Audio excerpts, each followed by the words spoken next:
Halo Sobat Home Credit, di video kali ini kita akan bahas mengenai cara pembatalan kontrak jika sudah berstatus ditandatangani tapi tidak jadi ambil. Nah, simak video berikut ini.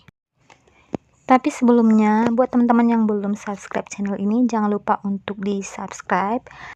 Oke, kita lanjut pembatalan kontrak Home Credit. Jangan sampai kontrakmu tertunggak dan namamu di blacklist dari OJK.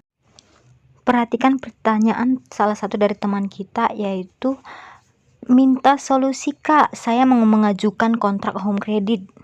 Setelah tanda tangan kontrak, barang yang mau dikredit tidak ready. Saya disuruh nunggu 3 hari, tapi setelah 3 hari inden juga nggak ada. Solusinya gimana Kak? Jadi sebenarnya ini bukan tugas pelanggan ya, ini adalah tugas dan tanggung jawab dari pihak salesnya sendiri. Jadi teman-teman nggak usah panik ya soal ini. Cukup teman-teman ingatkan saja kepada salesnya untuk memberikan atau menyediakan sebuah formulir untuk pembatalan kontraknya saja. Jadi formulirnya itu ada 2 jenis, formulir yang internal dan eksternal. Perbedaannya itu internal dan eksternal hanya satu, yaitu tanda tangan dari pelanggan. Yang internal artinya itu adalah problema dari toko. Misalnya toko yang nggak ready barang, nggak ready warna, ataupun tipe yang diinginkan atau yang diminta pelanggan. Jadi jika masalahnya itu ada pada toko atau barangnya itu memang toko nggak ready, itu adalah permasalahan dari toko. Makanya ini adalah permasalahan internal toko. Jadi ini tidak perlu meminta tanda tangan pihak pelanggan. Sekalipun ini tidak meminta tanda tangan pelanggan, tapi teman-teman perlu pastikan bahwasanya si salesnya sudah mengajukan pembatalan kontrak. Nah, jika didiam-diami ini akan bisa merusak data teman-teman. Karena apa? Waktu akan berjalan terus sehingga kontrak teman-teman yang dalam status ditandatangani ini akan berubah menjadi kontrak aktif dan akan menjadi tertunggak jika tidak dibayar.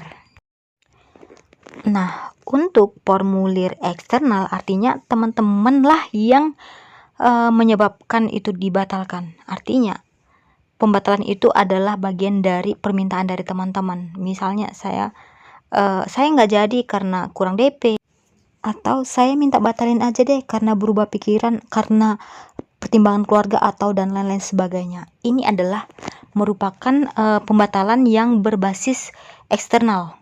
Jadi ini penyebabnya itu dari luar dari toko itu. Penyebabnya adalah dari luar toko sendiri. Jadi maksudnya ini adalah pembatalan yang membutuhkan tanda tangan si pelanggan.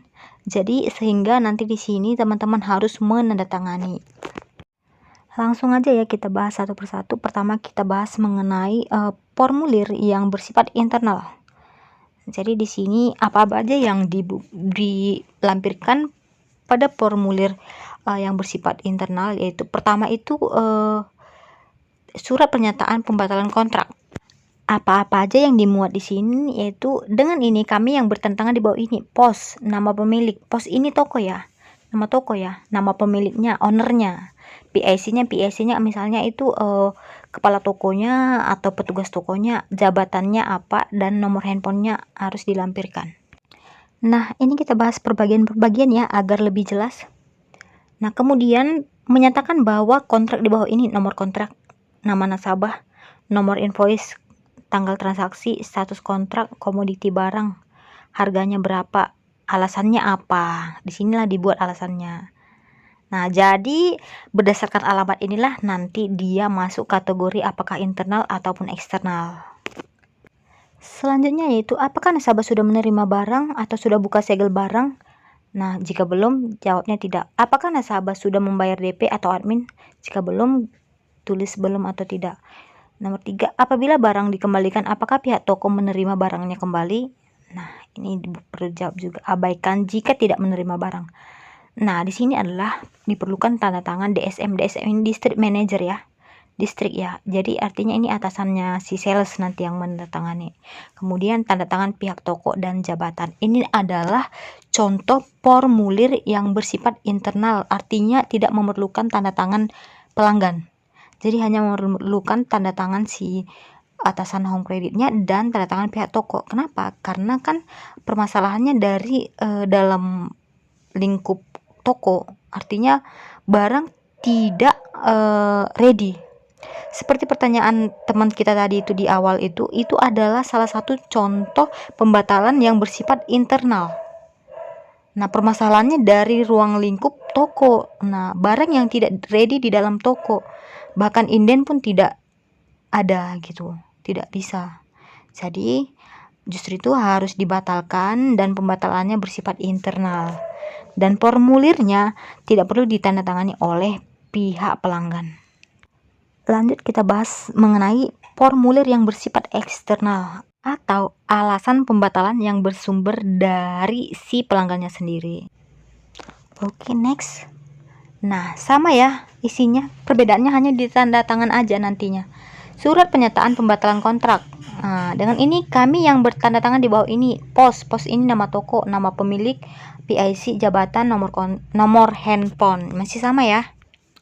Nah, selanjutnya menyatakan bahwa kontrak di bawah ini nomor kontrak, nama nasabah, nama pelanggan ya, nomor invoice, transaksi tanggal berapa, status kontrak bagaimana, ditandatangani atau gimana gitu ya, komoditi barang, harga, reason atau detail kejadian. Nanti di sini menjelaskan bahwasanya alasannya itu berdasarkan dari customer ya, dari pelanggannya, karena pelanggan berubah pikiran, atau pelanggan perlu pertimbangan keluarga, atau pelanggan kekurangan DP, atau pelanggan terjadi apa-apa sehingga tidak mendukung untuk melanjutkan pengajuan, seperti itu.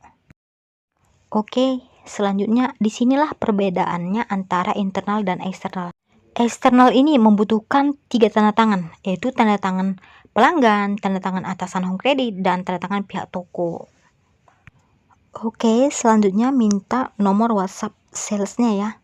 Pantau terus apakah kontraknya memang sudah dibatalkan atau enggak, pastikan dulu. Dan tetap dipantau sampai kontrak home credit yang sudah aktif ataupun yang sudah ditandatangani itu berstatus lunas atau hilang dari aplikasi ya. Sudah hilang dari aplikasi. Nah, itulah cara pembatalan kontrak home credit jika sudah berstatus ditandatangani tetapi barang tidak ready ataupun tidak jadi ambil. Beda hal dengan kalau misalnya sudah tanda tangan kontrak, sudah bawa barang tapi ingin membatalkan. Artinya membatalkan tidak boleh kembali barang lagi. Karena kan sudah ngambil barang, kecuali pihak toko menerima. Sehingga bisa balik barang. Jika toko tidak mau menerima, berarti hubungan pelanggan itu hanya kepada pihak home credit saja. Pembatalan kontrak artinya membatalkan persetujuan. Nah, kontraknya dibatalkan. Jadi dia sekiranya dia membatalkan, dia harus bayar cash. Seharga nilai cash barang itu, misalnya dia ngambil harga 3 juta, jadi dia membatalkan kontrak, itu dia harus bayar store ke home creditnya langsung sebesar 3 juta. Nah, dan ini pun berlaku untuk pelanggan yang di bawah 15 hari kontrak setelah ditandatangani. Jadi jika sudah lewat dari 15 hari, nanti bakalan ada bunga. Kemungkinan sedikit, bunga hanya untuk pada kontrak yang sudah terbayar atau kontrak yang sedang berjalan, bulan yang berjalan gitu. Jadi yang kita bahas ini adalah pembatalan kontrak apabila barang belum diterima. Jadi kalau barang belum diterima atau belum serah terima barang, buka segel, inilah cara untuk pembatalannya. Oke, sekian video kita kali ini. Buat teman-teman yang mau bertanya, silahkan bertanya di kolom komentar. Sebisa mungkin kita akan menjawab. Secepat mungkin kita akan respon ya teman-teman. Nah, tapi jangan lupa untuk support selalu ya teman-teman dengan cara like, komen, dan subscribe. Bye-bye.